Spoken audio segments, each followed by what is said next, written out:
నమస్తే welcome to మా Telangana news. అయోధ్యలో సోమవారం బాలరాముడి ప్రాణ ప్రతిష్ఠ సందర్భంగా గుండ్లపోచంపల్లి మున్సిపాలిటీ హనుమాన్ దేవాలయంలో అభిషేకాలు, హోమం తదితర ప్రత్యేక పూజా కార్యక్రమాలను నిర్వహిస్తున్నారు.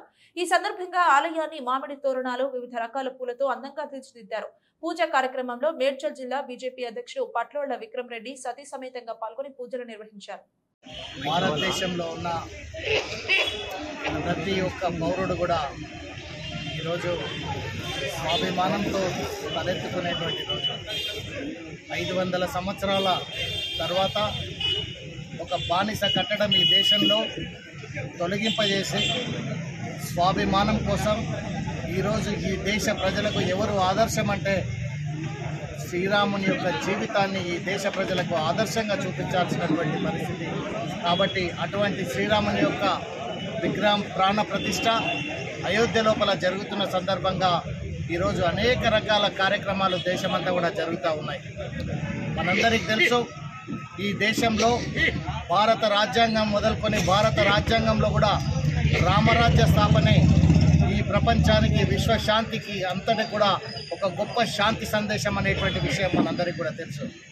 ఒక తండ్రికి తగ్గ తనయుడిగా, ఒక ప్రజారంజక పాలన కలిగించేటువంటి పాలకుడిగా, ఒక సోదరుడికి, తన యొక్క తమ్ముడికి అన్నగా, బాధ్యతలు భార్యకు భర్తగా ఏ రకమైనటువంటి బాధ్యతలు నిర్వహించాలనేటువంటి ప్రతి అంశానికి కూడా రాముడి యొక్క జీవితం ఆదర్శం.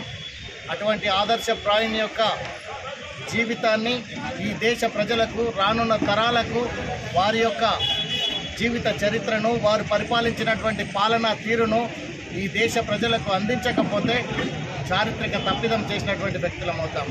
ఈ దేశంలో ఉన్న ఈ బానిస కట్టడం కోసం, ఈ బానిస కట్టడాన్ని నిర్మూలించడం కోసం 500 సంవత్సరాల లోపల 4,50,000 మంది తమ యొక్క ప్రాణ త్యాగం చేశారు.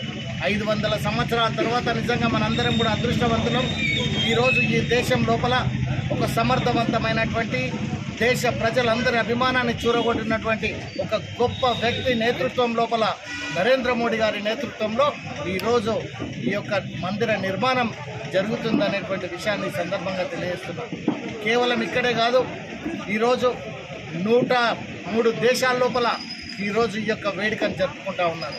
కాబట్టి ఈ యొక్క హైందవ దేశం యొక్క సంస్కృతి, ఈ హైందవ జీవన విధానం ఏదైతుందో ప్రపంచ దేశాలకు అన్నిటికీ కూడా ఒక గొప్ప మార్గదర్శకమైనటువంటి జీవితం. ఈ హిందూ సమాజం ఏనాడు కూడా ఎవరిని కూడా తనకు ఇబ్బంది వచ్చినప్పుడు తప్ప ప్రతిస్పందించింది తప్ప ఏ రోజు కూడా ఇతర మతాలను కించపరిచినటువంటిది హైందవ సమాజంలో లేదు.